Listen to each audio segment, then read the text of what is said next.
राधे राधे। जय श्री राम। जिस देश में युगों युगों से गुरुओं का सम्मान होते आया है, आज गुरुओं की ये दशा देख के मुझे तकलीफ बहुत हो रही है। वो भी उन कार्यों के लिए परेशान हो रहे हैं जिस कार्य में सरकार की गलतियां हैं। अपनी व्यवस्थाओं में वो बेहतर नहीं कर पाए, अपनी व्यवस्थाओं को सुदृढ़ नहीं कर पाए। हर साल कहीं न किसी तरीके से भर्तियां फंसती चली जा रही हैं। किसी न किसी इशू आ जा रहा है जहां सरकार की पहली नैतिक जिम्मेदारी है कि वो चीज़ों को सुव्यवस्थित करके सुदृढ़ करे, ताकि समाज को ये दिक्कतें न झेलना पड़े। जिस तरह से हर साल भर्तियां फंस रही हैं, हर साल बेरोजगार युवाओं की भीड़ बढ़ती जा रही है, क्या ये देश को तरक्की के राह पर ले जाएगा? और मुझे एक चीज़ नहीं समझ में आ रहा, आज की वर्तमान सरकार किस अहंकार में डूबी है? क्या हर चीज़ को पार्टी वाइज डिवाइड करना जरूरी है? जो भी पार्टियां सब अपने देश की ही हैं। आप वर्तमान में देश की व्यवस्था संभाल रहे हो। आप नए नहीं हो राजनीति में, आप राजनीति में बहुत पहले से हो। बेशक आपके पार्टी की सत्ता न रही हो, पर उन समय भी आप लोग राजनीति में थे। अगर आप उसी टाइम चीज़ों को एनालाइज नहीं कर पा रहे हो, बेहतर तरीके से सोच नहीं पा रहे हो कि देश के लिए क्या क्या ज़रूरी है, क्या व्यवस्थाओं में क्या मजबूती लानी चाहिए, क्या और बदलाव करे व्यवस्थाएं और मजबूत हों, जिससे समाज सुदृढ़ अवस्था में पहुँचे, जिससे देश मजबूत हो, तो फिर क्या फ़ायदा आपके होने का, और क्या फ़ायदा उस पद का भी? आप वर्तमान में देश के प्रधानमंत्री हैं मोदी जी,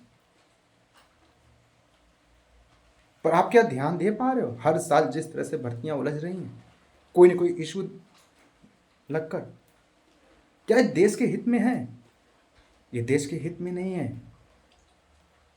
और अगर इस पे आपने अभी भी ध्यान नहीं दिया ना, तो जिस तरह से युवाओं की बेरोजगारी की भीड़ बढ़ रही है ना, देश को अंदर से खोखला कर देगा। किसी भी समाज के लिए अगर बेरोजगारी ज़्यादा है, किसी भी देश के लिए, तो उस समाज और देश के लिए हित की बात नहीं है। आपको इस ओर ध्यान देना चाहिए कैसे और रोजगार को बढ़ाया जाए, कैसे उस रोजगार को बढ़ने में भी साथ साथ ये भी ध्यान देना है कि प्रकृति का भी ख्याल रखना है। आज तो समाज काफ़ी आगे शिक्षित भी है, बेहतर सोल्यूशन होना चाहिए सबके पास, पर आप उसका उपयोग क्यों नहीं करा रहे हैं? आप क्यों नहीं सोच पा रहे? हर साल आप भर्तियां जो फंस रही हैं, उससे बेरोजगारी और बढ़ रही है, और जो मानसिक तनाव, जो मानसिक परेशानी बढ़ती है, उसका क्या? केवल उस बच्चे का नहीं, परिवार वाले का, अध्यापक का। अध्यापक भी जब बच्चे को पढ़ाता है, देखता है यार इतने साल से ये उलझा हुआ है, जब देखता है कि भर्ती उलझ जा रही है, उसकी वजह से फंसा है किसी भी तरीके से, तो अध्यापक को भी बहुत दुख होता है कि वो पढ़ा रहा है, क्योंकि बहुत सारी आशाएं होती हैं उस शिक्षा से। आज तो शिक्षा का मतलब भी हो गया कि शिक्षा लेकर हमें रोजगार के तहत बढ़ना है, रोजगार पाना है, क्योंकि बिना शिक्षा का रोजगार नहीं है। और इतना शिक्षा लेने के बाद मजदूरी करना भी इतना आसान नहीं है। पर आप ऐसे ही भर्ती अगर फंसाते रहोगे, वो भी आपकी अपनी गलतियां, जिसकी वजह से आज अध्यापक धरने पर बैठे हैं, उसमें भी उनको क्या किया जो धरने धरने बैठने नहीं दिया जा रहा?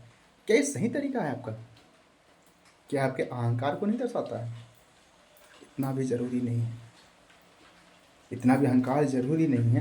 कृपया इस ओर ध्यान दें कि वो अध्यापक, वो बच्चे सब अपने देश के हैं। ये देश मजबूत होगा तो हम सबसे होगा, किसी एक से नहीं। केवल अपनी सोच को बढ़ावा देने के लिए आप इस ओर ध्यान ही नहीं दे रहे कि व्यवस्थाओं को सुदृढ़ करना कितना जरूरी है, व्यवस्थाओं को सही तरीके से सुचारू रूप से संचालित करना कितना जरूरी है। देश तभी मजबूत होगा। पर आप तो केवल पार्टी बात, आप सब बातें कर रहे हो, प्रत्यारोप आरोप कर रहे हो, सब पार्टी यही कर रही हैं आपस में। आप देश के लिए व्यवस्था सुदृढ़ कैसे होगा, इस पर आप कैसे सोच नहीं पा रहे हो? आपके पास क्या लोगों की कमी है? आप तो प्रधानमंत्री हैं इस देश की। अनुरोध है, आप सम्मानित प्रधानमंत्री हैं इस देश के, कृपया व्यवस्थाओं को सुचारू रूप से संचालित करने के लिए इस ओर ध्यान दें। और आज जो अध्यापक को भी दिक्कत होने लगी, ये अपने देश के लिए सबसे बड़ी दुर्दशा की बात है। वो अध्यापक जो युवाओं को, बच्चों को इतना बेहतर बनाते हैं कि वो समाज में अपना हिस्सेदारी दे सके, समाज को मजबूत करने के लिए हिस्सेदारी, देश को मजबूत करने के लिए हिस्सेदारी दे सके, वही बनाते हैं। आज उनकी ये दशा देख के सच में बहुत दुख हो रहा है। तो अनुरोध है, कृपया इस ओर ध्यान देकर और अपने अंदर भी एनालाइज करिए कि और भी क्या चीज़ों को हम बेहतर कर सकते हैं जिससे देश मजबूती की राह बचा सके। राधे राधे।